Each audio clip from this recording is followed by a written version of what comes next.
ሰላም ጤና ይስጥልን ውድ የላፍቶ ኦንላይን ተመልካቾች፣ ይህ በላፍቶ ኦንላይን ቲቪ የሚቀርብላችሁ የላፍቶ እንግዳ ዝግጅታችን ነው።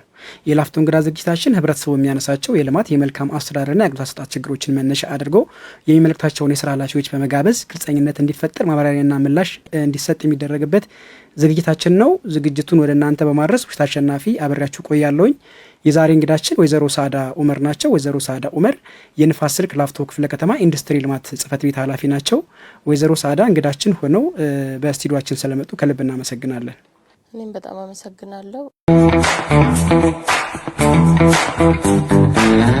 በርሱ ተቋም ላይ ምን አይነት አገልግሎት እየተሰጠ ያለው የሚለውን ነገር ብናይ፣ ምክንያቱም ህብረተሰቡ በእርሱ ተቋም ላይ ምን አይነት አገልግሎት እየተሰጠ መሆኑን ማወቅም መገንዘብም ስላለበት ለመነሻነት እሱም ማየት ብንችል የተሻለ ነው። እሺ፣ አመሰግናለሁ። በድጋሚ በዋናነት ያው ኢንዱስትሪ ተቋም ነው። ኢንዱስትሪ ተቋም የተለያየ አገልግሎትን ይሰጣል በሁለት ዘርፎች፣ በዋናነት ሁለት ዘርፍ ላይ ነው አገልግሎት የሚሰጠው።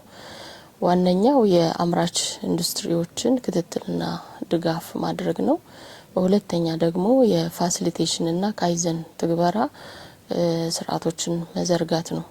በእነዚህ ሁለቱ ዘርፎች ውስጥ ለምሳሌ አምራች ኢንዱስትሪ ድጋፍና ክትትል ማድረግ ወደ 4 የሚሆኑ ዘርፎች አሉን። በተለያየ ዘርፍ ውስጥ የቆዳና ጨርቃጨርቅ ኢንዱስትሪዎች አሉ። በተመሳሳይ የኬሚካልና እንዲሁም ደግሞ የአግሮ ፕሮሰሲንግ እና ፋርማሲቲካል ዘርፍ አለ። እንዲሁም የብረታ ብረት ኢንጂነሪንግ እና እንጨት ስራዎች አሉ ማለት ነው። በእነዚህ ዋና ዋና ዘርፎች ውስጥ እነዚህን የመከታተል ያሉትን የመልካም አስተዳደር ችግሮች በመፍታት የምንሰራቸው ስራዎች ምርቱና ምርታማነቱ የተሻለ እንዲሆን ክትትልና ድጋፍ በተለያየ ነገር እናደርጋለን ማለት ነው። ጥሩ። እንግዲህ የአምራች ኢንዱስትሪዎች ከምንም በላይ ብቁና ተወዳዳሪ እንዲሆኑ ይፈለጋል። ከዚህ አኳያ እንደ ተቋም ምን እየተሰራ ነው የሚለውን ብናይ። አዎ፣ ያው እንደ መንግስት ኢንዱስትሪ ዘርፍ አንዱ እንደ ሀገርም ስብራት የነበረበት ተቋም ነው፣ ዘርፍ ነው። ይህንን ዘርፍ ደግሞ የተሻለ ምርትና ብቁ ተወዳዳሪ እንዲሆን በርካታ ስራዎች እየተሰሩ ነው ያሉት። ይህንን በማድረግ የተለያየ የመሰረተ ልማት ችግሮች ካሉ ያንን ከመፍታት አንጻር ከሚያነሷቸው ችግሮቻቸውን ያው በዳሰሳና ጥናት ነው ምንለየው። ይህንን የለየናቸውን ችግሮች ደግሞ ማን ነው የሚፈታው፣ እንዴት ነው የሚፈታው የሚል ከተለያየ ባለድርሻ አካላት ጋር በመሆን ትልቅ ስራ እየተሰራ ነው ያለው። በዋናነት የምናደርገው እነሱ ከሚያነሷቸው ችግሮች አንጻር አንዱ የሚያነሳው ሌላ ላያነሳ ይችላል። በእነሱ ችግሮች ላይ ዲፔንድ ሆነን ነው ችግሩን የምንፈታው። ለምሳሌ አንዱ አምራች የውሃ እጥረት ሊገጥሙ ይችላል። ሌላኛው ደግሞ የማብራት ችግር፣ አቅም ኃይል ማነስ። እነዚህ የምንፈታው ከሌሎች ተቋማት ጋር በመሆን በርካታ ስራዎች እየፈታን ያለ ነው ማለት ነው። የእርስዎም ካነሱት አኳያ በተለይም አሁን ከዚህ ከመሰረተ ልማት ጋር ተያይዞ በብዙ መድረኮች ላይ የሚነሱ ጥያቄዎች አሉ። በተለይም አሁን ከመብራት ጋር በተያያዘ የኃይል አቅርቦት ችግር አለብን የሚል ጥያቄዎች ስለሚነሱ ይህን ለመፍታት በምን ሁኔታ ነው እየተሰራ ያለው የሚለው ነገር በደንብ መታየት ስላለበት ማለት ነው፣ የብዙዎች ጥያቄ ስለሆነ። ስለዚህ እሱን ማየት ብንችል። አው ከነዚህ ከመሰረተ ልማት ጋር ተያይዞ በራሳቸው መፍታት የሚችሉትን ተቋማት ወይም አምራች ኢንዱስትሪዎች በራሳቸው እንዲፈቱ እናደርጋለን። እንደ መንግስት ግን ለምሳሌ ማብራት ጥያቄ አቅርቦ ያ ኢንዱስትሪ ቆሞ አይደለም መሆን ያለበት፣ ስራውን እየሰራ ኃይሉን መጠየቅ ነው ያለበት። ከማብራት ኃይል ጋር ተያይዞ ያለውን ችግሮች የአገልግሎት አሰጣጣቸው ቀልጣፋ እንዲሆን ቶሎ እንዲስተናገዱ ፋሲሊቴት ነው የምናደርገው ማለት ነው። ስለዚህ አንድ አምራች እኛ ጋር መጥቶ ይሄንን ቸግሮኛል ብሎ ካቀረበልን ከሚመለከተው ተቋም ጋር መልካም ግንኙነት በመፍጠር ቶሎ ያ ችግር እንዲፈታ እናደርጋለን ማለት ነው። አሁን ይሄንን እንዳልሽው የእናንተ ተቋም ምናልባት ፋሲሊቴት ነው የሚያደርገው፣ ነገር ግን ቅንጅታዊ ስራችሁ ምን ይመስላል ነው ዋናው ጉዳይ። አሁን የኢንዱስትሪዎች ጉዳይ በአንድ ተቋም ብቻ የሚፈታ ጉዳይ አይደለም። ስለዚህ እሱን ተቀናይቶ ከመስራት አኳያ በተለይ አሁን የውሃ የመብራት ብለናል ማለት ነው። ብዙ ጊዜ ስለሚነሳ ነው የምናነሳው ደጋግመን ማለት ነው። እሱን ለመፍታት በምን አግባብ ነው ተቀናይታችሁ እየሰራችሁ ያላችሁት? መልካም ከውሃና ከማብራት እንዲሁም ደግሞ ከመንገዶች ጋር ተያይዞ የአንዱ ትልቁ ችግር የነበረው የቅንጅት ችግር ነበረ። አሁን መንግስትም በከንቲባ ጽህፈት ቤትም በተለያየ ክላስተሮች የተደራጀ ክላስተር በሚል የተለያየ ተቋማት አንድ ላይ ሆኖ የእያንዳንዱ ችግር በአንድ ላይ በመወያየት ችግሩ እንዲፈታ በእቅድም ጭምር ተፈራርመን ነው ስራዎች የጀመርነውና ከማብራት ከውሃና ከመሰረተ ልማት ጋር ተያይዞ በቅንጅት እየገመገምን በተመሳሳይ እነሱ ከኛ የሚፈልጉት ነገርም ካለ እኛ ጋር ደግሞ የቸገርና የተቸገርንበት አምራቹ ሊጠይቀን የሚችል ጉዳዮችን በእቅድ ውስጥ አካተን በፍጥነት በቅንጅት ነው እየሰራን ያለ ነው።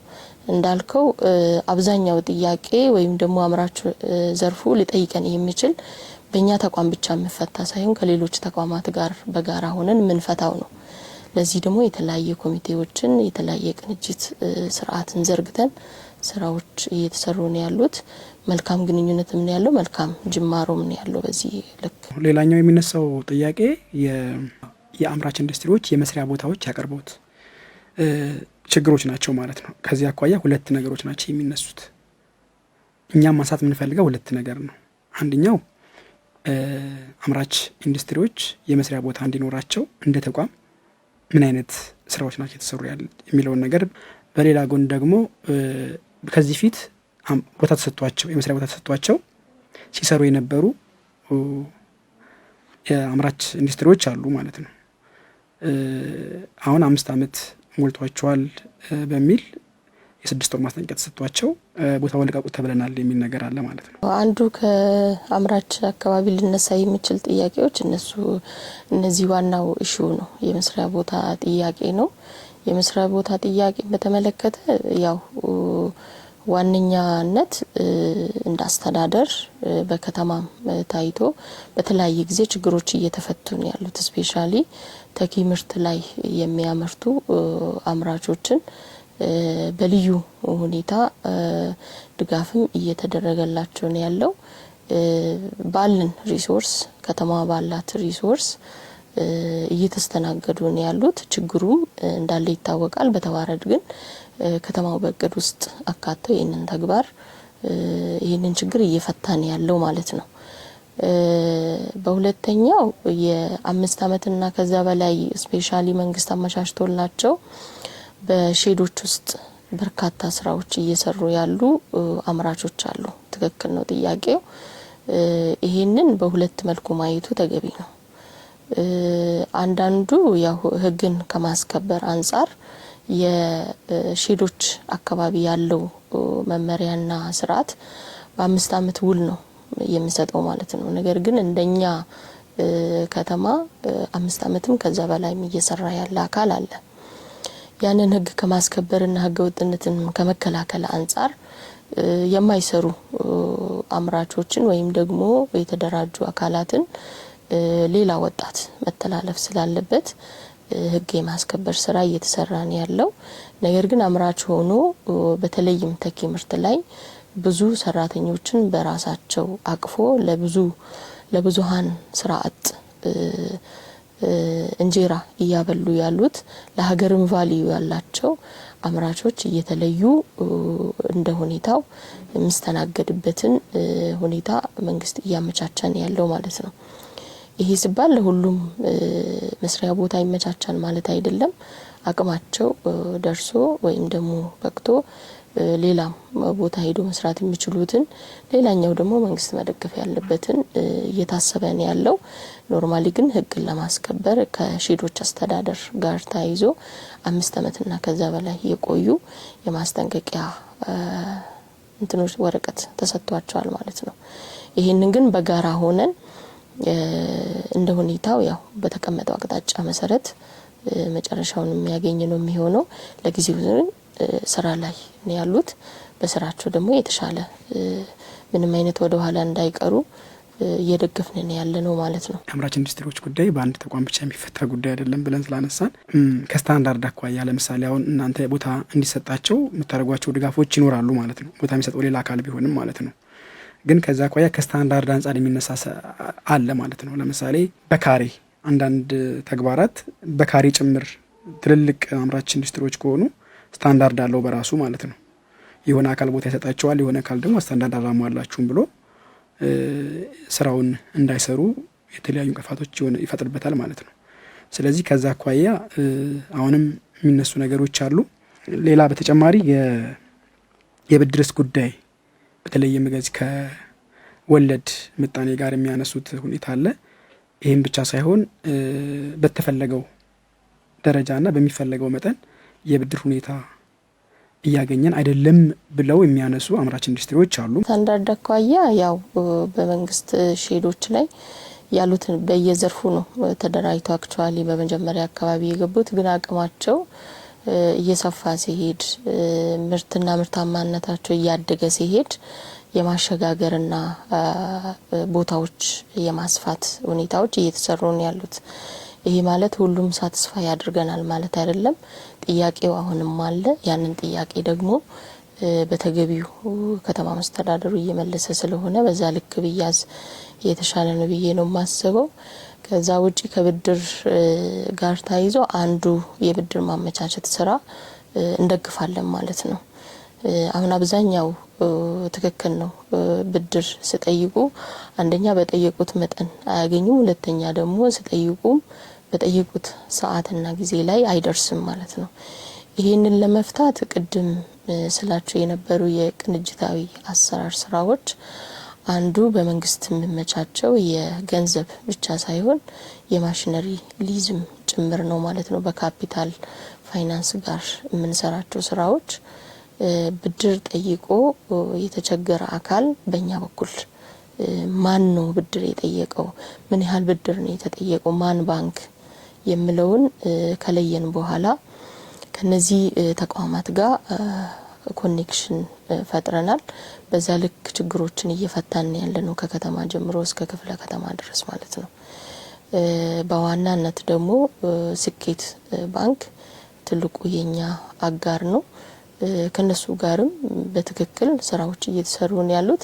በዚህ ልክ ጠይቆ ወደ ኋላ ቀርቶበት ያለውን አካል ደግሞ ጣልቃም ጭምር እየገባን እያስተካከልን ነው ያለን እንደየጥያቄያቸው ማለት ነው። ከገቢዎች ጋር በተያያዘ የሚነሳ ጥያቄ አለ። በተለይም አምራች ኢንዱስትሪዎች ከፍተኛ የሆነ ግብር እንጠይቃለን ከምንሰራው ወይም ደግሞ ከምንሰራው ስራ በጣም በተጋነነ መንገድ ገቢ እንጠይቃለን የሚል ጥያቄዎችን በተለያዩ ጊዜ የሚያነሷቸው ስለሆኑ እሱንም ብታነሽልን የተሻለ ነው። አዎ ያው ጥያቄዎች አሉ። ኖርማሊ የኛ እንዳልኩኝ ነው የተለያየ ለምሳሌ ስራ ላይ የተለያየ ጊዜ ስራ የተቋረጠባቸው አካላት ስራ እንደተሰራ ተደርጎ ገቢዎች የሚያስከፍሉበት ሁኔታ አለ። ያንን የድጋፍ ደብዳቤ የሚያስፈልጉበት ቦታ ላይ የድጋፍ ደብዳቤ እንጽፍላቸዋለን። ፋርዘር ግን ሰው እየሰራ ከሆነ በትክክል ገቢው ደግሞ እንድከፍል ምናደርግበት ከነሱ ጋርም የተለያየ መድረኮችን ፈጥረን ኮሙኒኬት እናደርጋለን። ባይዘው ይሄ ችግር አለ።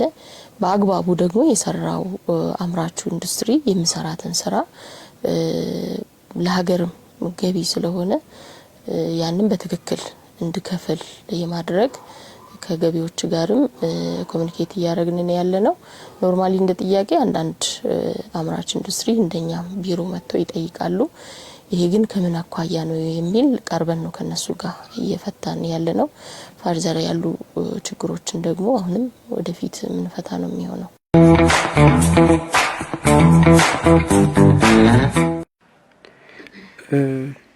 አምራች ኢንዱስትሪዎች ለሀገር ኢኮኖሚ መነቃቃት ሊሆን ይችላል፣ በገበያ ማረጋጋት ሊሆን ይችላል። እንዳጠቃላይ ሀገራዊ ፋይዳቸው ምን አይነት ነው የሚለው ነው። ያው አምራች ኢንዱስትሪ ለሀገር ያላቸው ፋይዳ በጣም ብዙ ነው።